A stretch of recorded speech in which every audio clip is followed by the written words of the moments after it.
ధ్వజాయ గృహము అన్నది ఆ నుండి ఆహా వరకు. తూర్పు బంధుమిత్రులతో స్నేహం, ధనధాన్య లాభాలు కలుగుతాయి.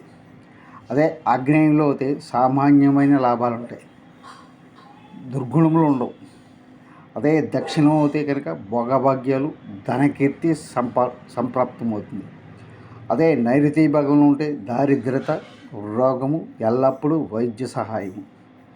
పడమరైతే ఇది శత్రుస్థానం కాబట్టి అనర్థదాయకము, దారిద్రము సంభవిస్తుంది.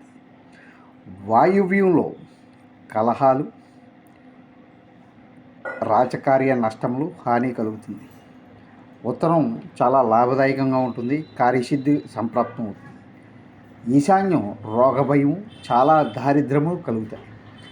కాబట్టి ఈ విషయాలు గమనించి